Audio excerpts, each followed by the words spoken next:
Hi guys, আমি এতিয়া ক'ত আহিছোঁ আপোনালোকে চাগে নিশ্চয় গম পাইছে জেগাডোখৰ দেখি। আৰু আমি প্ৰথমে বশিষ্ঠ মন্দিৰলৈ গৈছিলোঁ, তাৰ পৰা আমি আহিলোঁ। আহি পিনি তাৰ পৰা আমি এতিয়া বৰ্তমান উমানন্দ মন্দিৰলৈ আহি আছোঁ। আৰু এতিয়া আমি জাহাজৰ পৰা নামিলোঁ। নামাৰ পিছত অলপ উঠোঁতে মানে বহুত ভোক লাগিছে। ভোকত মানে থাকিব পৰা নাই আৰু তাৰ পৰা উঠি যোৱাৰ সময়তে আৰু ইয়াতে দোকান এখনো পালোঁ। তাত মানে ইমান ধুনীয়াকৈ ফল মূল প্লেট মানে সজাই থৈ দিছে আৰু এক প্লেটৰ দাম 50 টকাকৈ। গতিকে সেয়া দেখি পিনি আৰু আমি ৰ'ব নোৱাৰিলোঁ।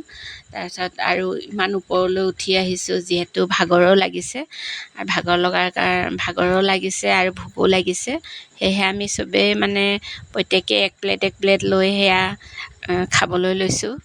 আৰু মোৰ হাজবেণ্ড, মোৰ লগৰ, আমি যিমানকেইজনী গৈছোঁ সকলোৱে খাইছোঁ। খাওঁতে অলপ সময় মানে ৰেষ্ট কৰিছোঁ, মানে খাই থকা সময়খিনি ৰেষ্টো কৰা হৈছে। ধৰকচোন অলপ ভাগৰটো অলপ মৰিছে। তথাপি মানে এতিয়া ভালকৈ এনেকৈ খাই থাকিলে মানে ৰখি লৈ খালে মানে আমাৰ সময় নহ'ব, কাৰণ সময়ো বেছি নাই।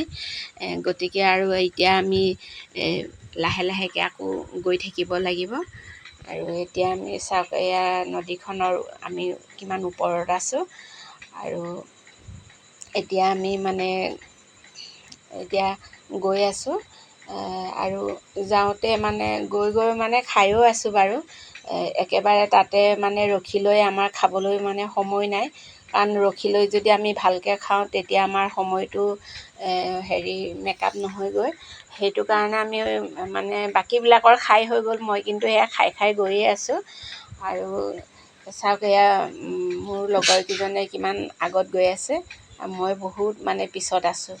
আৰু এতিয়া বেলি পৰো হৈ আছে, দেখিছেনে আপোনালোকে? বেলি পৰিব আৰু বেছি সময় নাই। সেইটো কাৰণে মানে তেওঁৰ লগৰকেইজনে মানে আগে মানে প্ৰায় গৈয়ে আছে। আৰু মই মানে কি হৈছে, মানে ইমান দূৰত আহিছোঁ যিহেতু এটা ব্লগ এটাও বনাওঁ, সেই ব্লগটোও বনাই আছোঁ লগতে। আৰু ব্লগ বনাই পিনি মই পিছে গৈ আছোঁ, তেওঁলোকে আগে গৈ আছে। আৰু এতিয়া আমি ভালেমান দূৰ আহিলোঁ, বহুত ওপৰত উঠিলোঁ। আৰু এতিয়া আমি যিহেতু এইডোখৰতে আমি চেণ্ডেল, জোতা এইবোৰ মানে আমি এইডোখৰতে খুলি লৈ এতিয়া আমি আৰু ওপৰত ষ্টেপ আছে, আমি সেয়া আৰু যাব লাগিব ভালেমান দূৰ। আমি গৈ আছোঁ। বহুত ভাগৰো লাগিছে। ভাগৰ লাগিলেও মানে কি কৰিম, যাবতো লাগিবই। গতিকে ভগৱানৰ এটা আশীৰ্বাদ ল'বলৈ মনত বহুত আশা আছিলে আহিম বুলি। আজি সেই মনৰ আশা পূৰণ হ'ল। আৰু আহিবলৈ পাই বহুত ভাল লাগিছে। আৰু লগতে এয়া ব্লগটো বনালোঁ আপোনালোকক দেখুৱাম বুলি। ব্লগটো ভাল লাগিলে লাইক কমেণ্ট কৰিব। Bye bye.